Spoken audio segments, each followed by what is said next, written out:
നമ്മുടെ മഹാബലി. നിങ്ങൾ ഒരു നിമിഷം നോക്കിക്കുക ആ ഒരു പിക്ചറിലേക്ക്. ആ ഒരു പിക്ചറും ഇദ്ദേഹവും തമ്മിൽ വളരെയധികം സാമ്യമുണ്ടല്ലേ? ഇത്രയും ഞാൻ തമ്മിൽ നോക്കുമായിരുന്നു. എക്സാക്ട്ലി സെയിം മഹാബലിയാണ് ഇവിടെ ഇരിക്കുന്നത്.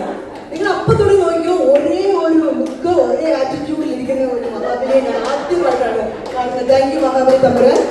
ഒരു നിമിഷം അദ്ദേഹത്തിന് മൈക്ക് കൊടുക്കുകയാണ്. നമുക്കൊരു മെസ്സേജ് പറഞ്ഞിട്ട് അദ്ദേഹത്തിന് ഞാൻ സ്റ്റേജിന് താഴെ പ്രോഗ്രാം കാണാനായിട്ട് താഴെ ഇരുത്താം കേട്ടോ. ഓക്കെ, എല്ലാവർക്കും സുഖമല്ലേ? ഇവിടെ മാവേലിയെ കുറിച്ചും ഓണത്തെ കുറിച്ചും ഒക്കെ ജവമാൻ വളരെ പോയിട്ട് പറഞ്ഞു. അതുപോലെ തന്നെ റോബിൻ എൽക്കാട്ട് കോട്ടയം പട്ടണത്തിനെ കുറിച്ചും വളരെ നല്ല അറിവ് നമുക്കറിയാൻ മേലത്ത് പുള്ളി പറഞ്ഞു വന്നു. ഞാൻ നിങ്ങളോടൊരു കാര്യം ചോദിച്ചോട്ടെ, നമ്മുടെ ഈ പാതാളം എവിടെയാണ്?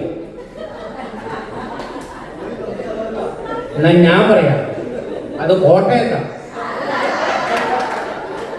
കോട്ടയത്ത് കഞ്ഞിക്കുഴി കഴിഞ്ഞാൽ പാതാളം, പാതാളം കഴിഞ്ഞാൽ ദേവലോകം. നിർഭാഗ്യവശാൽ എനിക്ക് ഇതുവരെ ദേവലോകത്തെത്താൻ പറ്റിയിട്ടില്ല. എല്ലാവർക്കും എൻ്റെയും കോട്ടയത്തിൻ്റെയും ഓണാശംസകൾ. അടിപൊളി സ്പീച്ച്, ഒരു ഷോർട്ട് ആൻഡ് സ്വീറ്റ്.